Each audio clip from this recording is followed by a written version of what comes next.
Keima vurzuari bung somli pathumna chiar chun zomang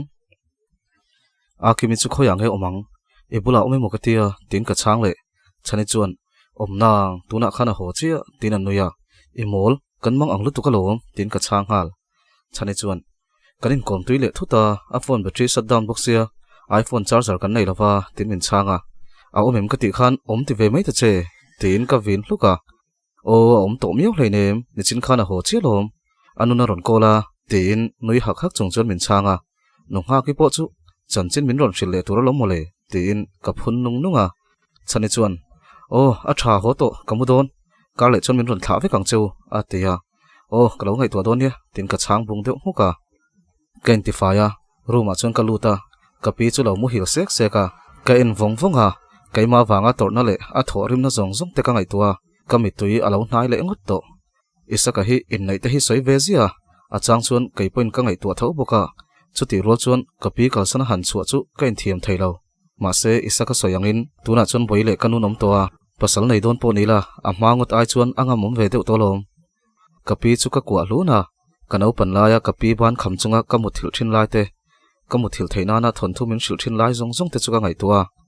zanlaya ril ruin hman lai chui kira mitha panlai lo lang chuai chuaya kabulamu hilmek kapi mela chuan hun sul nu thuprual lovin alang chuak towa tuna chuan a melpo alo zurin alo lang tar ve ta tak taka adam chung ni chiar chu a phek top lama hnai tial tial ti ka ria abianga chun ka chula a chala chun ka fo pringota du in tum viau maila hun hi kan chel ding thei chi lawa hun le ni aliama mishing ina kan hun nei tlem tial tiala kan kumlam atam tul tul thunga that lai ni le wang lai hun te chu a her liam pui zel mai sia eng tik ni ai ma chuan mal taka hring nun kan ma chon hun hi ala om ngai don sia chu tiang thil sang sang ngai to chung chon kamu hil ve ta chaukalama chuan bel tlari rum rum ri ka ria man ho tak chuan ka tlan chuak ngala boi chuan in thla mel tokin min lo mela anu khosika tuilumin na chalde sakatuma tuilum na tur bel la katum na lama ka ti tlapala tin zoi sep chuan a phun mel mela hei tuilum na omalom a shim shimin min lo kai tho mai tur chenia te in tui chu kalum saka kanu chu ka va ena alo khur hlat htlata puan pan hi chu lo sina engtik vela tangin nge khosik towa tin ka zota jingdar ni vel khan ka thang hara alo khur na salutuka ati chuan boi chu ka ena chuan ipon soi sin tirmu tin ka zot ngal o avota ti boxia tin min changa ani nangin isol chu soim ni sin tin ka zo zom ha zata tin a bu ngut ngut lokalte iu kania iu dik tak chuan kapi so ipi dik tak ani so in thlasung mi aloina mangche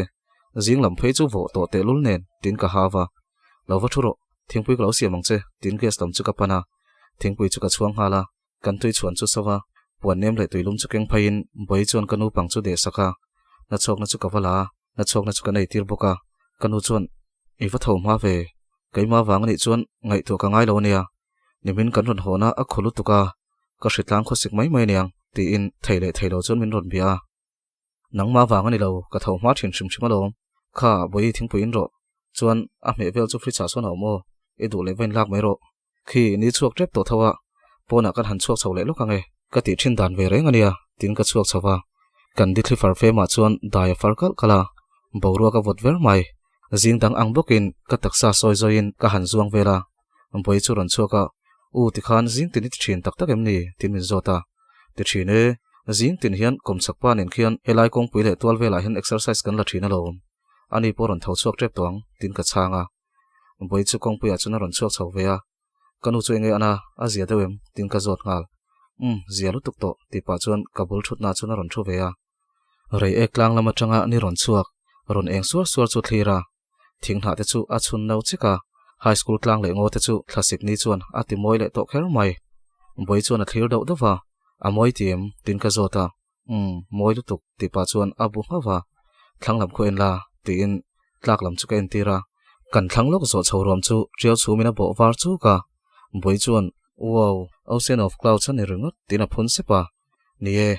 tuipui angmai in chulai rom chu trial chhum te chuan a bo war luka chung trial chhum te chu an tol huma tuipui phone bel angmai hian a in let put puta loitui angmai in a phone del boka soi mai theilo zampui tlang bo war luk tu trial chhum kar tang chuan clear kar angmai in tlang sang lai te chu chhum war kar tang chuan an ron hring no cheka khothen khat chu trial chhum in a bo luk kar tang chuan an ron lang viaya clear kar angmai in alang moi theinia boi chuan avan moi em achunga khon muila tol delela nuam ngotang tin amoi zia chu ha hip chuan a soi veya kanui suka thlasik lai hi chuan amoi thin em la taka uram enganen hian amoi zen chil tonin kan thlir duna kan soi bang thei chuang lo reng uram enga chu ron chuaka a ron ham bai baya zingkar chu avawat ve tin a ron chuaka boi chu ron mel zukin iwa thawma ve tin kanau chu lo be ngal luama boi chuan nia ka thawma thin chimchima tin a lo chang ve poka uram enga chuan nangni chung hi zing thawma hi inin thla chhon deu ni hi thingpui suk siam chinte i u nge nangma thingpui siam thiam atia kalau nui sena nie kan pan hi in tur suk siam te tin ka tir ve boka chutia ma ni naw te tir tur ka han nei ve chu eng tin mu tak hian kalom ka soi thiam lo ka hlim veng mai ni uram enga chuan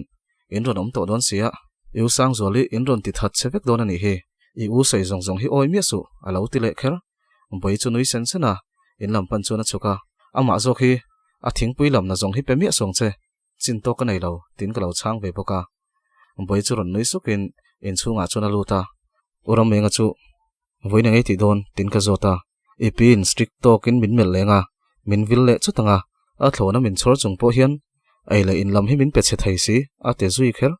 a deu te zek zela che a voin chu kanu le boi nom to dona lom kanu khu a tho har pai chuan ei tur te po lo siam peng chu ka tia nangma hi om lamale a ti chu ka pei teu lo tu lo deu a min tir kwal char charang tin kanui suka hau turte tir turte om hian anuam velom tin anuya ti daila isaka pa chu avati muk ve male a ti chu kameng phok sha eng ti zongin mo tin ka zot ngal e khai ange ngal mai anau hau lo tin anui suka ente a hu phor om viawang em le modon taila tin ka zota nel taka betur chuan shon rei ve te po nga yang ma se a suale ro kring lo tin min changa oi ka pei lo we mi pa te hi ron mozok mai thin se ka ti chu oram menga chu anui kura a chi nang chu tiang thil kal hmanga ni lo tin min changa mo sualan ti tam tak po hi an mo na te zir lo te po niang dik tak chuan mi pa hi mo turanga hian hanin chan ve chinula a har satur zia hi in tha thiam ve mayang no pan te ta tanga kan khosak dan le kan chung konun dan thak dang lam thokin mi chung kwa mi je shan tha puitlin hnuwa ma ne ngai dan shan nei ve vek to hnuwa kan wa shon thalea an chung ko khosak mil chuan kan in siam re manga ya chulai kara fanu aya din hun hiam kan ni deuh bok si fanu tak ni phachi si lo alak lo in thasung tok vel lekin kan din huna oma kanu ti ve tho sin an thu kan ngai dan ni lo dewa nial ve ngam lo tok velin kan in nu fanga kan lung oi lo ve trum point zan mut huna pasal te bula kan phun ve sep ngam chau don ania tin ka soya chu tiang ni lo i hupul lutuka ezel din kwal thui mai ni kha kum ni khat vele omanga chung ko dik tak angin ni le ngal mayang tin anui suka tak mo inin dang main uni ni hi ilau thowem chunglai chuan nangma chan tu chain inu le paten lo manga ka ti chu aner saka chan ka ngai em ni tin alom lo lutuk boi chu ron chawa thingpui chu kan ina kan ti mela boi chuan cho hino eng zangai ka chumang a ron ti i chung thiam em ni tin ka zot ngal vat thiame khita po chung tu beralom ka ni uemi omlo te chuan a tilea uemi hi ti ve fawa ani hi aswal vak lo nge ni ti ten ka ngai tu mai maya kom chakpa nen chon rei vak lo chu kan ti leya uni ni chu ron chuaka kan chho teng chho ka tum chia sang zol hi rei deuh hi min lo chel le thin a ti vel kher iwa han chetak khi in pa lo chuak lutro tin ka phun sepa anui suka azi tuala in soi thokhat to ti in lam chu pan phaya anung lama tang chon kanuya uni ni poina hre thiam aniang anui ringot ina chon ka chuka kapile boi chon ai rongan lo bola an lo ti pa mela kanu chu ka vaina alo lamu hila ana chokna ei na choka arum na salu tukle atlun na salu tukpo are towa amu thil thei chon mu hil ro se tin ka chua san leya kapi chon inu chu dam tha se o voina huan pute huan an kal dona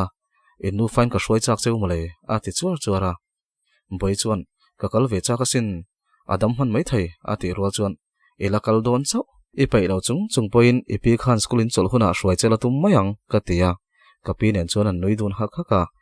dariat vel chuan akimi chuan ka message ron reply ve che ka phone battery shut down dei lo ti chuan min ron chang I mola ni chu engma soilo nga tinge kha tiang chen cheni ngai toina lom tin ka changa min ngai tu su ka tha lom tin min ron chang le I dan kha ka hre thiam vek I dam lo ni kha tin ka reply a nia ka ril ru chu na ve lom ma se I lau thonang kha tiang thil kha thleng lawang tin min changa voina I ron chuk donem tin ka zota ka hrelo ron chuk mai thai chani khan zuk leng mai mayang atia entu relax angu bung hun pia son rabar hun moi do kha ta khan thlawa laila picnic ila anuam dona sin atia oi konga chelu tu kan ti kan kal thei lawang tin ka changa amoi re umole sabram thing ko nga ang tup atinung nunga chani thanan kan la picnic donia tin ka changa kanu churon thau choka awa han zia lo ve mole ka ron dam lo ri ngo chu a in thlasung deuh chuna ron ti ka pi chuan te no inen hian inin chun nu fa khopa in ha deuh te ro surin han dau deuh te vai vut khuin han tur deuh hi chuan khum be thian in dam lo mai nga zela ati chuka chuara kanu chuan te no iponi ve thoi lo tin min mel rala ka chanchin engma hre lo te chuan karil ru tina le don thin ma se hriat ngot chan tur om miau lova adam zonga thil lak zel ka sirangai ni choi chu kan paya cho chu kan aya kan ti pa mol mola anuam reuh tup ama kha chuan kapi nen chau kan aya kapi ti kha chu huan kal le huan samvel khanim maya han zom ve vak kha har thin boy school kal dan vel tur chung chang te chu kan soya kan phur tlang ve hle ya kanu phone chu ria boy chu mel zukin ipani hi ate zoi sepa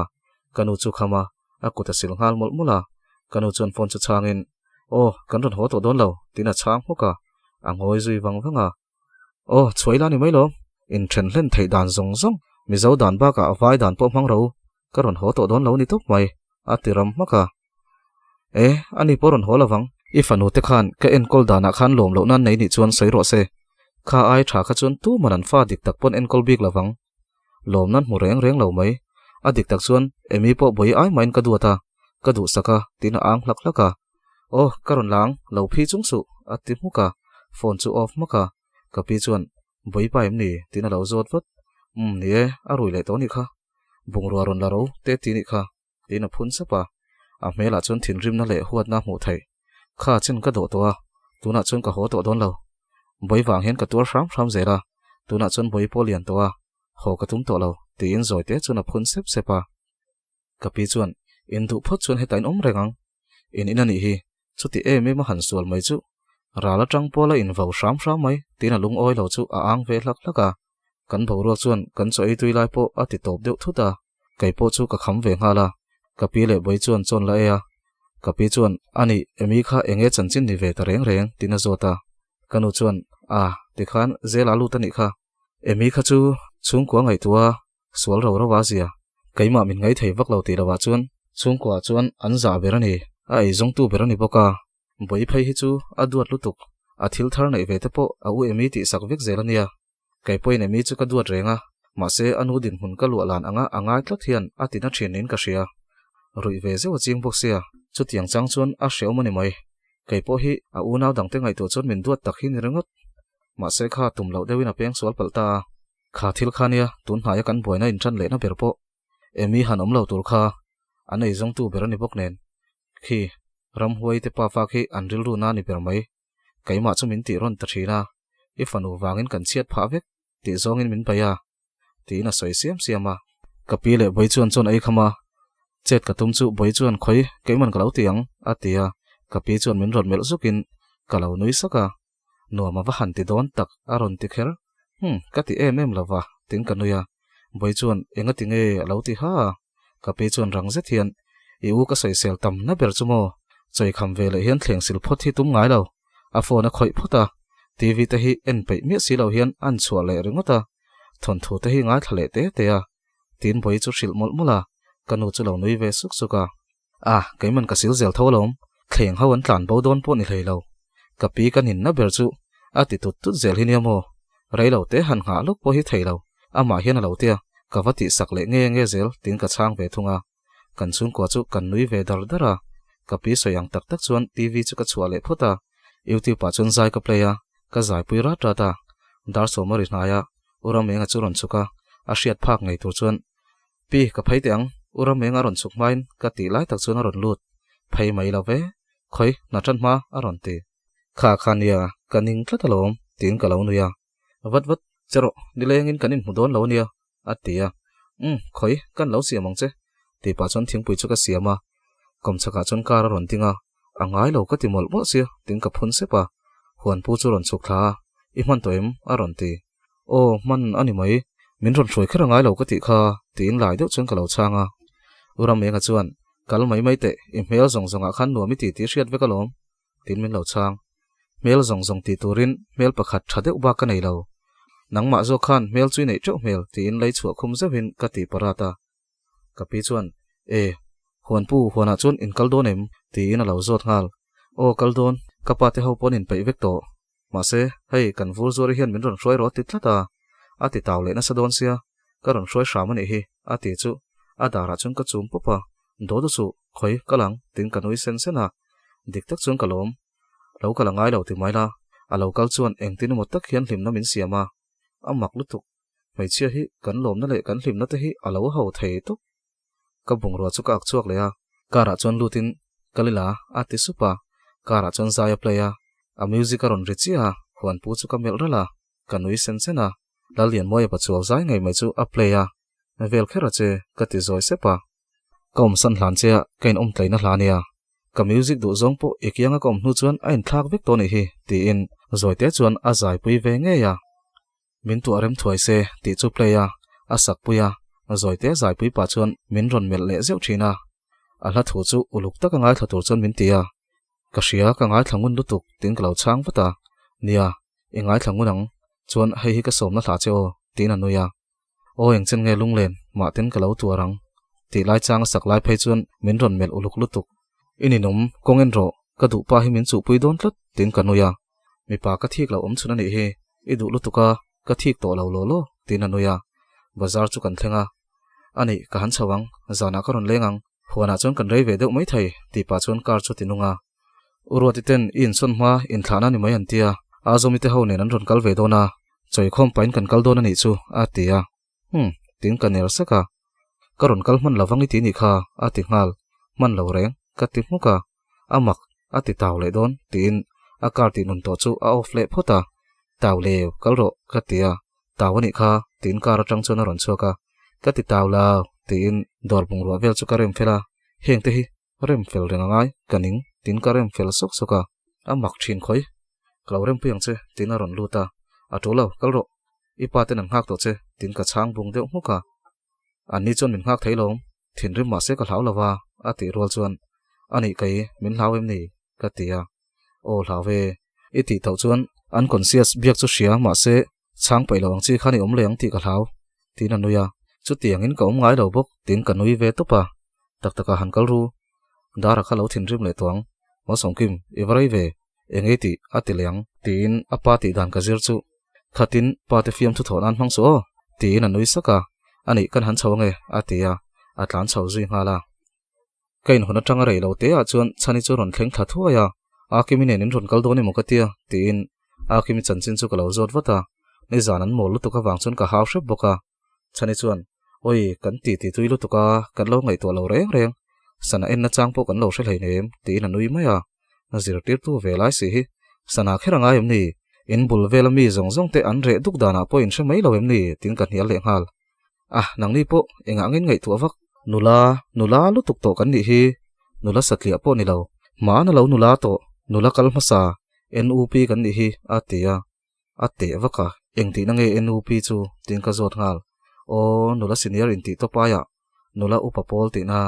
senior inti ai chu na moi zokin ka hria NUP kan inti ve tok ate chu kan noi don le ri darnam veng lama tang chuan zore ma chu ron phaya melpo min ron mel thangam lo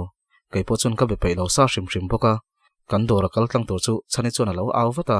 hei aw su ka be pei lo nia tin ka lo khap wata ka be pei lo mole aktif muka zore ma chu ron phaya invain hongma ve aron ti chu chani chuan mine pa ka thian nu thin lungi ti na chia khai siam idu lo chuna tira khan soi ngal mai ta che a pian tirata tu mi pa ma hian a thin lungan lati na changai lo ti shem mai cheril ru thiang hlim lu tu kani khi idu don lo chon bei se na siam sak lo lo ta che ti na vina ka ti palani a ti zoi sep ringot ti pal ti khan engma siam thalo i ti pala wang khan ka thian nu thin lungna khi adam le mak don ani chuan kan ngai do mong che ma se adam don te lo i ti pal khan zia nei lo mi pa smart te za deuh tura kan lo ngai ve che a mi nep le lep chia takini hi ti na haw ton to na chani chuka pota atok du to ro a za thak tin ka lo khapa ka ko chumin thin thak sak soka kaning nangla hi ni dem su ati loka zawre ma chuan ka ti pal tak tak ani ati le rengot horo i beng kan rok nga lo ati loka reng pui ron thleng phei ve le chi oi a ron thin rim ve le phei chuan an thu sai chu ron hrephak beng rok in sai am ni mi thin lung rok saka ruak taka tlan san du tu beng chu rok ruak ve thakila ni mai lom a ron ti lar lar oi he mi te pan hi takhi chu an tran rol phei chuan hei fel pa va phei mai ro ka tia chani chuan kal ro ka thian nu lam hoi khiane dek poron ti to su classica in sir vi wang pangti lumanga ania a tikher kanui suka loni su min la ti zui reng pui chu ron man mo lutuk a ron thleng phaya kal hal mai la ve kai ni thian ho hi kan sual lo ma se mi sual la ka chuan fel kan tum bik lo o ten om lutuk inu pui so ni ten om zia hriam engwangin nge ila du reng si chuan a kim he na khan ka du to lo ka hruai to don lo mi lo ngak theingem te ron ti vel a ron ti vele bazar nu hon ron kal tran box si kal mai ro ka tia zawre ma po chu hoi hai lutuk a kim chu ron thleng thachia zawre ma chu kun lapa a kim chuan khoya ngei kal dam thlap chona ron ti sota thu thleng siam tir ka duwa ike ke biakin pula mystery te na khan ka vakala tina changa a thiamania enge a inlo din te hluaya atia reng pui le chani chuan a kimi chun en vungvunga enge min en vungvung thu thleng sai kha pona hian ron la tu thuang atia zawre ma chu bank lam pan chuan a kal phei nak naka a kimi chuan engma hmulo ang mai chuan thil danga soi dai nang hi enge omzia tin ka zota enge khum beta no reng turin min bei sem ni pangpar ni mapo kalsan thai zawram chana po thla thai abelale extra ma som thlu te po kalsan thai hian engwangin nge zawre ma pathloi chu ka kalsan thai lawang ka tha min ngai to so atia chani chuan tak takem chung ho chu tu te nge ka van hrengai lo alo ti hoa reng pui chuan chung zong zong chu ipial pa to te mo alo ti ve bok kai chu min ron mel zuka nang hi riat puem min ron ti riat puye ka ti chu lo ler dun lutuk an ti muka a story ngai thla ko mi ve kan ni kha ka ti chu chani chuan nang ni pani takhi chu khatiang wang khani kha tiangai om story ngai tha to su a ti ringot a kim chuan tak taka ka tha ka ti chu ni zana ka tap waka khum ngor dor khopin ka tapa kana zual pui chu a re tak tak a ti chu reng pui chuan a ngor tak takang inu ten le rang hinga mon ti le lo mo a lo ti vat a kim chuan kanuron kal tak taka ma se ka story ngai thak wangin ka tap ka ti daya nidanga po ka story ngai thak wangin ka tap thin thawa kanu chuan min ron haw hrepa story ngai tha to reng su min ron ti mi ril ru na ve te in ho hrep zel mai ngak dak thak lutuk tin anuya a kim chuan damatum hle ti ka ria ma se ain thup lutuk na ma chuan a thin lungna chu a mai na tur ngot ngotanga a tor zo thailo china thlengang ti ka hlawani kan thian ho chuan kan ti tia chani thla dan tur chungchang te kan soya kan ri ve dar dara tiang chuan ni tin chu a kimi ril runa thlawin kan ko mani ber mai a kimi pozia ve tel tela ma se tun ma azia thoveng le damdap angkha chu aum to lo ti chu hai ruan ani lo tun ma angin ka dora poron om tam to lawa enga ma ngai lo angin om tum via ma se zawre ma hmu ro chuan ana thina a hmu hre ni ti po ka ria naktuk mai a chani kal to dona naktuka aizola chho to dona leng pui thlenga han thla ve kan du te lul nen kan man le tangang silawa zana kanina thil kan ai khom ve a kan thian ho chon kan ri ve dar dara ura mengale urengale huan pun ron tel ve boka kanu le boi chuan ei tur chun siama an ron om hnu hian min ol ne topa anuam ka ti rolin kain thasung deuh thin a kimi chuan karuma kan u farda chu ron la chuakin zaya playa sang zoli bula yom to don silawa I all this khat to don si ti in lalian moi pacho zai bok chu kan play le tangenge hlim lai ni ti chu kan play a usanga ril ru aron lang zoka he thla kan play kha chuan min hril fiak kher zel khania ka thian te bula chuan usanga min hril chu en ti hretok in ka soi chonga he thla hi lalchan pui to chong hla phua ma sak ber ni nan soya so kan tlang dung kha chek tlang dung ami zamuang khuwa waime conference an man tuma phuania he conference an mang hi nuaman tin an hlim emema kha an hlim na liam mai tur kha a ui hle a he thla moi tak hi alo pian chho pha ta ni ti chuan lalian moi pacho hian a sak saka ti vel kan soi chu akimi chuan usanga ron kal ve mo ka ti khatia soi du ngai lo zairu atia kan zaya kan lam vela anuam kan ti ve to pa ma se nak tu ka tang chuan chani chu kan hlat to don hle sia chani po chuan kan zai play chu a feel tak zet ti ka hre thei zai top nu chuan keima nin kan zai chun zom reng pui chuan a chang to ber chu aron lanon lea a to ber na tan chuan hei hi vong rengang u len rol te u mangai nain sui khomen tuar te tuar pui lom te lom puin lungai ni le hlim ni zong ten ti lai chang chu kan thian ho chuan kan sanon lea kei po chu ka mi tu nam triam triam mai min hu ma chuan ka hruwata reng pui chuan chani chu mel zukin a chia chia in ingai om ve rewa tin a tra o tuwa kapi chuan chani chu ingai om don hle mai poisa zuk thok chuak teuh la I thian te ho hi iron ho saksan vek tonia tina beluama chu zan chu hlim takin kan hmanga dar som panhi don chu kan menga chani chuan nak tu jing tho ma ngai don sia khamlo tak chung chuan kanin mang tha taria an hon hu chuan grupa kan lam na video te kan zai ho na video te chu kan posa kan ti rei to pa zinga thangai kan du wangin kan mu ta hloma kei chu kam muta chuak lo ngang maya midang ho chu an mu thei bi ka ngemo engponi se intention na hi puitlin nei na ken telani mi siale atu khuawara sumo countera chuan exercise lak pain tin tracksuit nen chuan ka kala rengpui nen chuan kanin toka rengpui po chani thla tur chuan a ron thau ma ve topa purwa tatein kota chuan chani chu lawam to sumo a chuan bungrua vel chu an lo hlang meka chani chuan min hmu rual chuan oi in ron kalpei tak tak po ka ring lova na kavan ngai don chu tin min lo kwa rengpui chuan ti khan min ngai om deu nom su ka trap ton zel tin a lo in suit faya purwa ta chuan rengpui anunga khan lon la hei lo da chote tin a lo tir ngal nen nom keima kher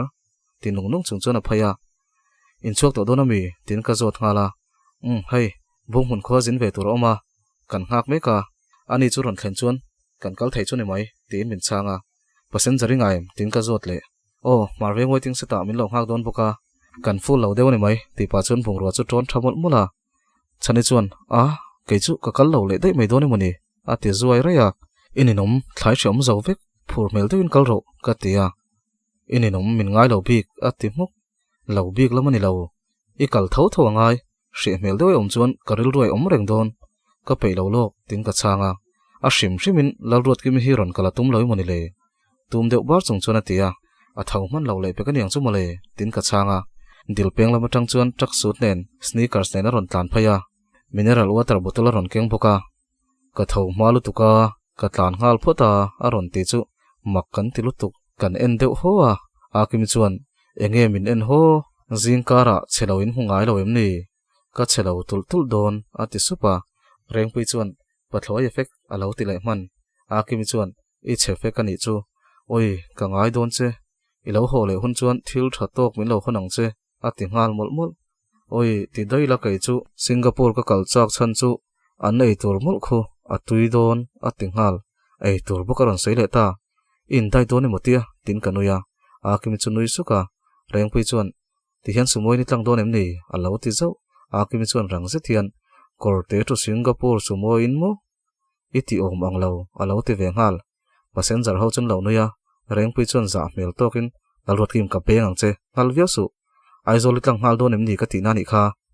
lengpui a poriak thei a ti vin hlara sumo chu chuaka kan thlir zui vong vonga ka phone chu ron hor dar dara a kim chuan zing kara po lak thin bik tin min lo fiam le man padaran hi tin ka phun sepa a kim chuan padaran tinge ya alo ti vat ininom telephone lak chu ka ruala vurzor hai kan hon kal tur kha ma som ki ma trak nen anin su tuna hian dam doi in kan pan pui mek aron ti mo ana viewem